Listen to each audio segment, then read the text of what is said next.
All right, the last one. Okay, man, look at that gun. Machine gun, man. So, Winter Soldier. Grab a drink.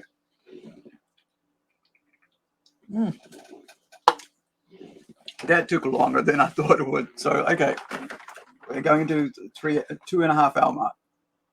Winter Soldier, Civil War, Captain America. All right. So this is, as you can see, it's that dude there. Now, of course, I'm terrible with names, as you know. So let's go find out Captain America, Winter Soldier, who was in it, and then we can carry on.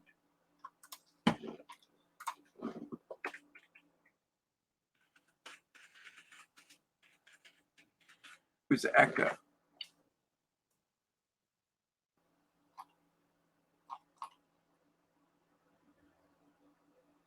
Sebastian Stan, who played Bucky Barnes, Winter Soldier. So let's go, Bucky Barnes, Winter Soldier. Like I said, so as you can see, that's where it pops out. Nobody needs to put plastic there to hold it in space. Right, there you go. Cool as can be. but of course, you know, someone did put plastic on there to hold it in place. I don't mind, because I'm about the inside. So let's have a read of the bit about this. There's some interesting little bits of stuff in there. Look at what it looks like. Isn't that cool? Sebastian Stan looks really good in this figure. You know, it looks like him. Okay. So, Winter Soldier. Marvel's Captain America Winter Soldier finds Steve Rogers, aka Captain America, leading a newly formed team of Avengers and their continued efforts to safeguard humanity. Go, Steve! But after another incident involving his Avengers results in collateral damage, political pressure mounts to install a system of accountability, headed by a governing body to oversee and direct the team. The new status quo fractures the Avengers, resulting in two camps, one led by Steve Rogers and his desire for the Avengers to remain free to defend humanity without government interference, and the other following Tony Stark, aka Iron Man, who has made a surprising decision to support government oversight accountability. This 6-inch, yeah, tall. Yeah, so these are all, you know, so you've got 6-inch figures and you've got 7-inch, right? So these are all 7-inch.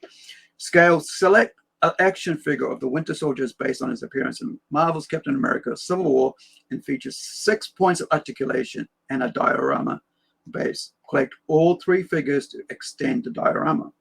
So all 3 they mean is this: Iron Man and Captain America. I've got enough Iron Man and I've got enough Captain America. I don't need that. But I think I've only got 1 Winter Soldier, so I'm keen on this.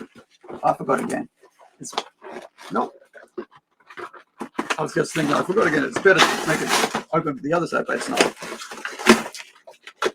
Once again, ooh, you got little packets of stuff in this one, whereas none of those other ones have packets of stuff. So look at this. This is a diorama there. I actually just bought a diorama on its own for about $10, and that sale I mentioned it, and the other, you know, the other toy. So, so what I'm, because I think having a diorama is pretty cool, because it just means you get something to display with in the background, and it looks really cool when you're displaying it and stuff. And so now you're probably thinking, what are these for, right? Well, that's what they mean by join it to the other 3 so you can display it, right, together as one piece.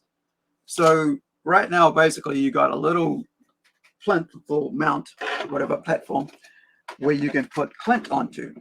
So this 16 points of articulation, I like this one because it's got, you know, like it's the actual Winter Soldier movie thing, right? Where it's got the bionic arm, robotic arm, whatever mechanism. You know, I just remembered like one of my characters I've just done for Robot Nation #2 issue about called the story in there, because Robot Nation's an anthology series, right? About robot centric, AI centric kind of thing, you know, futuristic sci-fi series, but kind of mature readers in the sense that it's probably PG, but there is some, you know, I put a mature readers because in the end, I can put mature content in it without worrying about somebody picking up the other one would have nothing on it, and then another one and there's something in it. So I'm covering my butt, right? As I say, covering my back. So yeah, and that I love the whole idea of mechanized humans and stuff like that, you know, because, you know, I would like a left arm that would be like this, because my left side is, you know, has had you know, I had spine injuries and it damaged my left side more than my right side. So my left side has always been weaker, as you can see, right? Like thickness of the wrist, right? It's kind of like, I mean, you can't really see too much, but I can see it because I feel it when I'm lifting stuff. It's like weaker, and it's always, you know, it's not good when I'm, you know, when I'm grasping stuff. I don't do it with my left hand because it, you know, it kind of falls out. You know, the grip isn't as tight, but it's the only end I have because to carry stuff with, because my right hand I'm always using a cane. So you know, so that's what it means. I would love to have a bionic arm, right, left arm, because that means that I have, you know, strength. But then again, to be honest, I'd rather have a bionic body. To be honest, I would love a bionic body, like upper body and lower body, but not the mid, you know, not around the torso, right?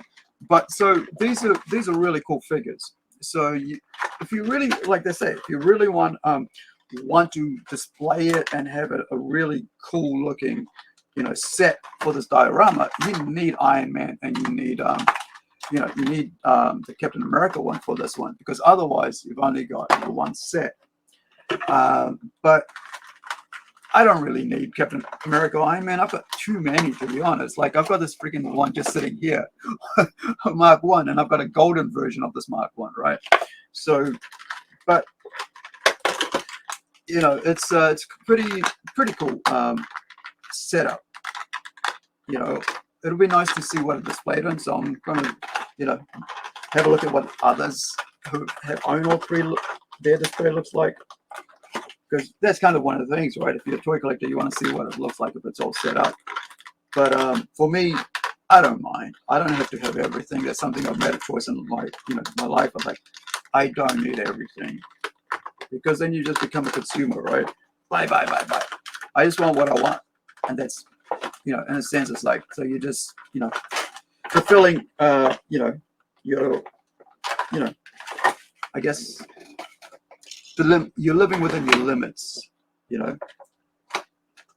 There's a thing. I saw an anime last night, and it's part of the Mushishi season 2.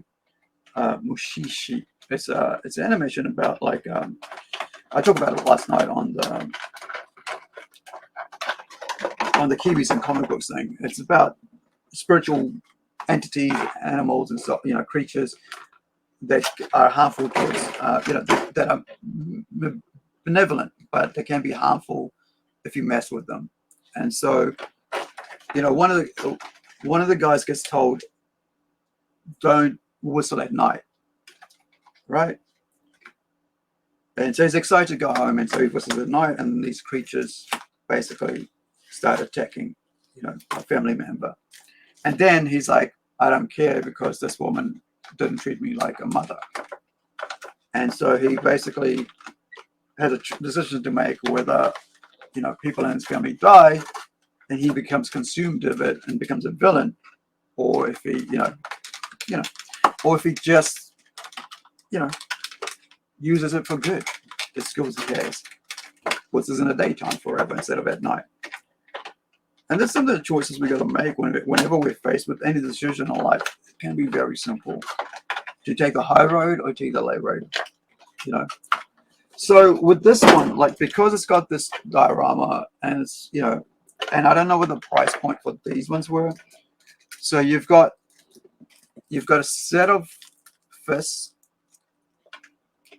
and you've got open hands, and then you've got this amazing gun. I like weapons. I've always loved weapons. I think, you know, you can either use them for, you know, for whatever, you know, they're all created to be shoot, right? They're only one thing. You can use them for defense or you can use them for tech. It's up to you. So, you know, and that all depends on the situation, right? Now, which is a better way to put them in? Left hand or right hand? Right. So right hand is a better way to put them in. So you can see here, like they said, it's got like a 16 points of articulation. So let's get him in 60 point in a good position. So I'm going to move him in where he's holding the gun so it doesn't fall out, because it's a bit loose in his arms, right? So it's better if it's like this. Is that cool? So it rests in his left hand, so it's holding it like that, and he's holding the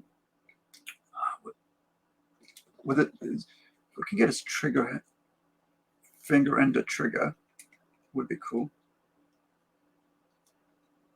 Yeah. So, and then also you can see the cartridge there resting on his arm as well. So now he's got a good position. So all you can do with this one is, there's no peg holes, sadly, which is kind of suck, right? Like seriously, I mean, it doesn't take that much more effort to just put a friggin' peg hole there, right? So you can actually display these characters properly in the displays are supposed to be friggin' made for them, right? So you know, now he's just falling all over the place. But if you had the two tiny little pegs, he'll be sitting upright. But I like it, you know, they're great. But now I've got to make a peg hole, right? Or glue it, which kind of ruins the whole point. If you have it set, you know, already made, you know, the guys who design all this stuff, it makes life for us who collect them easy, right? Don't have to worry about, oh no, this and that. You know, I know people like to display it, you know, some collectors like to display a certain way, and so it's pointless. It's like, but if you have a peg hole there, right, and it's displayed, it looks, you know, it's pretty cool, right? So otherwise, you know, if you just hit them in this position, and then, see what I mean? So if you hit it in this position, right, you could say that's your standard. And if anybody else can play it put it anywhere else the way they want, in whatever position. But hey, you know, at least you got the opportunity, you know, there is that, what's it called? You know, at least there is that option. So one more, let's make it to 230. So, right. So yeah, I like this figure. I think it's pretty cool. So I got to go and like sellotape this to the face so I don't lose it, because otherwise, you know, it's just with all the things, you know, with all the lack of space I've got, I'm going to end up losing it somewhere.